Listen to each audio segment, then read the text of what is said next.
संपूर्ण देशातल्या नागरिकांना आपण सगळेजण शुभेच्छा देऊया।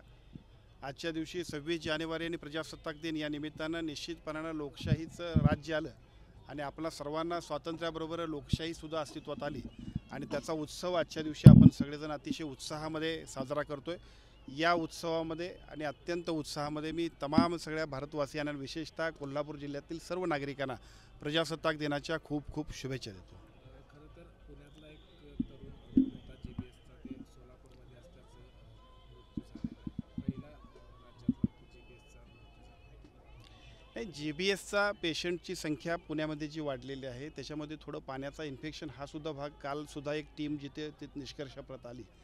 ज्या आवश्यक असतील त्या उपाययोजना आरोग्य विभागाच्या वतीनं करण्याबद्दलच्या सूचना दिलेल्या आहेत आणि त्या पद्धतीने योग्य पद्धतीची कारवाई होईल। साहेब, खर्चिक हा आजार पाहायला मिळतोय, रोगापेक्षा इलाज भयंकर अशा पद्धतीची परिस्थिती निर्माण झाली आहे। अगदी हॉस्पिटल 10-10 लाखापर्यंतचे बिल आहे ते देत आहे। या जीबीएसला यापूर्वी सुद्धा खरं तर हा महात्मा फुलेमध्ये हा आजार नव्हता, परंतु आम्ही सर्वच मंडळीने गेल्या वर्ष 2 वर्षां 3 वर्षांपासून सातत्यानं केलेल्या पाठलागानंतर महात्मा फुले आरोग्य योजना जी आपली राज्य शासनाची योजना आहे याच्यामध्ये सुद्धा आपण याचा समावेश केला की ज्याच्यामध्ये 2 लाख रुपयेपर्यंतचा आपण त्याला कव्हरेज देतोय।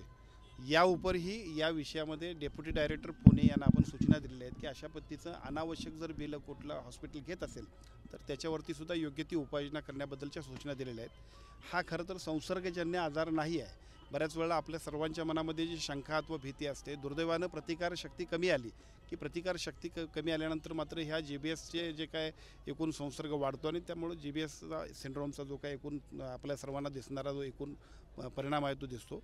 पण माझी विनंती इतकीच आहे की या आजाराची वस्तुस्थिती इतकीच आहे की प्रतिकारशक्ती कमी झाल्यानंतर हा आजार होतो। हा कुठे एखाद्या विशिष्ट भागात होतो अशातला भाग नाही। दुर्दैवानं पाण्याचं प्रदूषित पाणी असेल, अन्य कुठली गोष्ट असेल त्याच्यामुळे सुद्धा प्रतिकारशक्तीची कमी होते, त्याचा तो परिणाम आहे।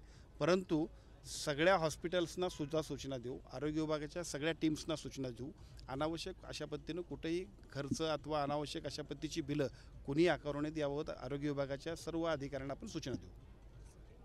चला, थँक्यू, शुभेच्छा सगळ्यांना।